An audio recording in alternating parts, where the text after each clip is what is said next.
एक गांव में हरिया नाम का एक किसान रहता था।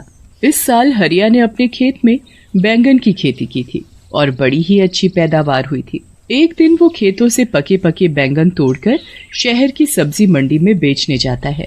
सब्जी ले लो, सब्जी ताजी ताजी सब्जी। शाम तक उसके लगभग सारे बैंगन बिक जाते हैं और बस थोड़े से बैंगन ही बचते हैं। हरिया बचे हुए बैंगन लेकर निकल पड़ता है। रात काफी हो चुकी होती है। हरिया अपनी बैलगाड़ी से घर वापस आ रहा होता है। रास्ते में काफी सुनसान जगह पड़ती है और उस जगह एक चुड़ैल का वास होता है। वो चुड़ैल काफी समय से भूखी होती है। जैसे ही वो हरिया को वहाँ से गुजरता हुआ देखती है, उसके चेहरे पर खुशी की चमक आ जाती है। अरे वाह, आज तो बड़े दिन बाद कोई आदमी यहाँ से गुजरा है। आज तो मुझे कुछ न कुछ खाने को मिल ही जाएगा। आज मैं पेट भर कर खाऊंगी। वो चुड़ैल उस आदमी को खाने जा ही रही होती है कि तभी उसका ध्यान बैलगाड़ी से नीचे लुढ़कते हुए बैंगनों पर जाता है। वो चुड़ैल जल्दी से उन बैंगनों को उठा लेती है और घुमा घुमा कर देखने लगती है। उसके बाद वो एक बैंगन खाकर देखती है तो उसे वो बड़ा ही स्वाद लगता है।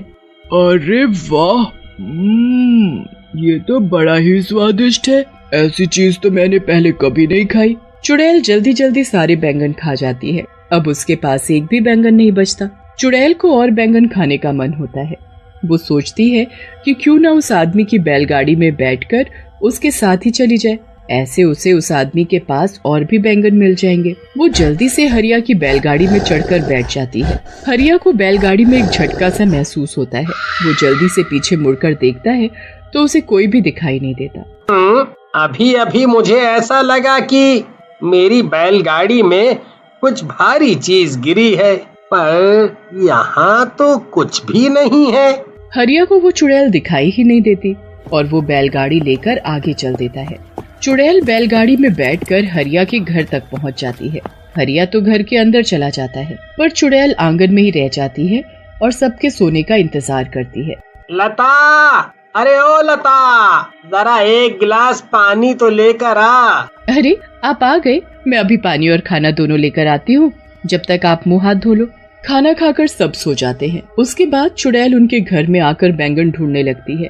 वो घर का एक एक कोना देख लेती है, पर उसे बैंगन तो कहीं नहीं मिलते। चुड़ैल को बड़ा ही गुस्सा आता है। आखिर वो चीज इस आदमी ने कहाँ रखी है? इसकी बैलगाड़ी में थी तो इसके पास और भी जरूर होगी, पर ये उनको रखता कहाँ है? मुझे लगता है इसने उनको और जगह छुपा कर रखा है। मैं भी ढूंढ कर ही रहूंगी। चुड़ैल सुबह होने और हरिया के उठने का इंतजार करने लगती है। जैसे ही हरिया सुबह उठकर नहा धोकर खेतों में जाता है, चुड़ैल भी उसके पीछे पीछे निकल पड़ती है। हरिया खेतों में जाकर काम करने लगता है। चुड़ैल को अब दूर से ही ढेर सारे बैंगन दिख जाते हैं। वो तो खुशी से पागल हो जाती है। मिल गए, मिल गए। आखिर ये मुझे मिल ही गए। मुझे लग ही रहा था कि इस आदमी ने इतनी स्वादिष्ट चीज कहीं और छुपा रखी है, पर मैंने आखिरकार ढूंढ ही ली। अब चुड़ैल एक एक करके सारे बैंगन खाने लगती है। हरिया थोड़ी देर के लिए कहीं काम से जाता है और इतने में ही चुड़ैल खेतों में लगे सारे बैंगन खा जाती है। जब हरिया वापस आता है तो खेतों से सारे बैंगन गायब देख बड़ा हैरान होता है। अभी तो इन पर इतने सारे बैंगन लदे हुए थे और अब अचानक सारे के सारे बैंगन ऐसे कैसे गायब हो गए? आजकल तो बाजार में बैंगन की कितनी डिमांड है और यहाँ सारे बैंगन गायब हो गए। मुझे तो बड़ा ही नुकसान हो गया। अब मैं करूँ तो क्या करूँ? हरिया वहाँ सर पकड़कर रोने लगता है। उसके महीनों की मेहनत बर्बाद हो जाती है। चुड़ैल हरिया को ऐसे रोते देखती है तो उसे बहुत ही बुरा लगता है।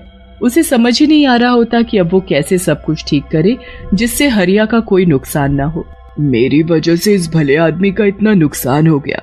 इसके सारे बैंगन मैं खा गई। अब मुझे ही दोबारा इनको उगाना होगा। अगले दिन हरिया इस टेंशन में बहुत बीमार पड़ जाता है और उसका खेतों पर जाना बिल्कुल बंद हो जाता है। चुड़ैल इसी चीज का फायदा उठाती है और अगले दिन से खुद खेतों में काम करना शुरू करती है। वो पूरा खेत पहले अच्छे से साफ करती है और फिर उसमें बीज बोती है। उसके बाद वो रोज खेतों में पानी डालने आती है। बड़ी मेहनत के बाद वो बैंगन के पौधे उगने शुरू होते हैं। चुड़ैल उनको देख बड़ी ही खुश होती है। अरे वाह, आखिर मेरी मेहनत रंग ला रही है। आज इसमें पौधे निकलना शुरू हुए हैं, कल ये बड़े भी हो जाएंगे और फिर इनमें बैंगन लगेंगे। चुड़ैल अब उनके बड़े होने का इंतजार करने लगती है, पर वो तो अभी भी वैसे के वैसे ही होते हैं। अब चुड़ैल को समझ आ जाता है कि ये पौधे इतनी जल्दी थोड़ी बड़े हों। फिर वो परेशान हो जाती है कि कैसे उनको जल्दी बड़ा किया जाए, जिससे कि उसमें समय से पहले ही बैंगन उगना शुरू हो जाए। चुड़ैल इस बात का हल निकालने के लिए फिर वापस उसी जगह पर जाती है जहाँ उसका वास था। वहाँ जाकर वो अपनी चुड़ैलों में सबसे शक्तिशाली चुड़ैल के पास जाती है और उससे इसका हल पूछती है। हे चुड़ैलों की चुड़ैल, मुझे कोई ऐसा उपाय दो जिससे मैं जल्दी से खेतों में बैंगन उगा सकूं। क्या? ये तू क्या बोल रही है? तुझे बैंगन की खेती करने की क्या जरूरत पड़ गई? बस मैं क्या बताऊं, मैंने पहली बार बैंगन चखे और वो मुझे इतने स्वाद लगे कि मैंने किसी गरीब और भले आदमी के खेतों के सारे बैंगन खा लिए। बेचारा इस सदमे में बीमार हो गया, बहुत रो रहा था, तो मुझे देखकर बिल्कुल अच्छा नहीं लगा। मैंने उसकी मदद करने की कोशिश की और उसके खेतों में फिर से बैंगन की खेती शुरू कर दी, पर अब वो पौधे अपने तरीके से धीरे धीरे उग रहे हैं। ऐसे तो वो बहुत वक्त लगाएंगे और महीनों में उसमें बैंगन उगेंगे। बेचारा वो आदमी तब तक क्या बेचेगा और कैसे अपना घर चलाएगा? उस बेचारे के घर में उसकी बीवी और 2 छोटे छोटे बच्चे भी हैं। ठीक है, मैं सब समझ गई। चुड़ैल होकर तू किसी इंसान की मदद कर रही है। मैंने तो पहली बार ऐसा देखा है, पर तुझे तो पता ही है मैं कभी किसी चुड़ैल की मदद करने से मना नहीं करती, तो तुझे कैसे कर सकती हूँ? तूने जो चाहा है वो तुझे जरूर मिलेगा, पर थोड़ा कठिन है। तू बता, तू कर पाएगी? हाँ, मैं कर लूंगी। तुम बस मुझे ये बताओ कि मुझे क्या करना है। तुझे यहाँ से 100 मील दूर पहाड़ों में जाना है। वहाँ एक काली गुफा है जिसको पार करने पर एक छोटा सा जादुई पानी का तालाब आता है। उस तालाब का पानी लाकर तुझे उस खेत में डालना होगा। जरा सा पानी डालने से कोई भी चीज कुछ ही पल में महीनों और सालों का समय पूरा कर देती है। अगर वो पानी किसी बच्चे पर भी गिर गया तो वो बच्चा भी पल भर में आदमी बन जाएगा। इसलिए उस जादुई पानी का इस्तेमाल तुम्हें बहुत ही ध्यान से करना होगा। हाँ, मैं पूरा ध्यान रखूंगी। अब मैं जल्दी वहाँ के लिए निकलती हूँ, क्योंकि मैं जरा भी समय बर्बाद नहीं करना चाहती। चुड़ैल जैसे तैसे 100 मील की दूरी तय करती है। उसके बाद वो काली गुफा को पार करके उस तालाब तक भी पहुंच ही जाती है।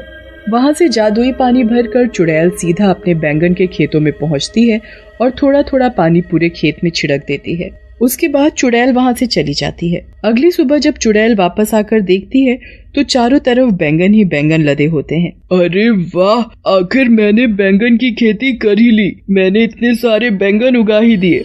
अब जब भी वो किसान यहाँ आएगा तो खुशी से पागल हो जाएगा।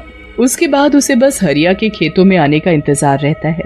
हरिया जब ठीक हो जाता है तब वो खेतों को देखने जाता है। खेतों में पहुंचकर जब हरिया हजारों बैंगन अपने खेतों में लदे हुए देखता है तो उसे तो अपनी आंखों पर विश्वास ही नहीं होता।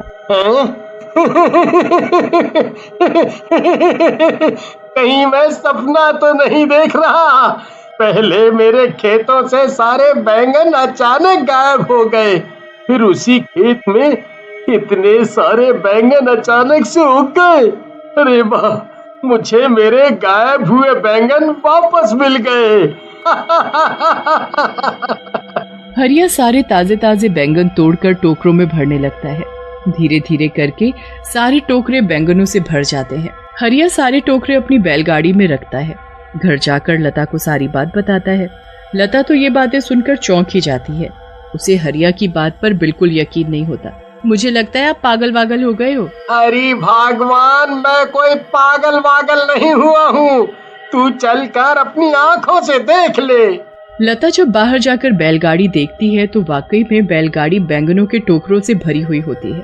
लता ये देख बड़ी खुश हो जाती है, पर उसे भी समझ नहीं आ रहा होता कि ये सब आखिर हुआ तो कैसे हुआ। उनके लिए ये तो कोई चमत्कार ही था। पर तभी चुड़ैल उनके सामने आ खड़ी होती है। हरिया और लता तो उसे देख बड़े घबरा जाते हैं। मुझसे डरो मत, मैं तुमको कुछ नहीं कहूँगी। मैं तो दरअसल तुमको कुछ बताने आई हूँ। चुड़ैल फिर हरिया और लता को सारी बात बताती है। मैंने तो हमेशा सुना था कि चुड़ैल बहुत बुरी होती हैं, पर आज ये देखकर बहुत अच्छा लगा कि दुनिया में अच्छी चुड़ैल भी हैं। अब मैं तुमको रोज बैंगन खिलाऊंगा।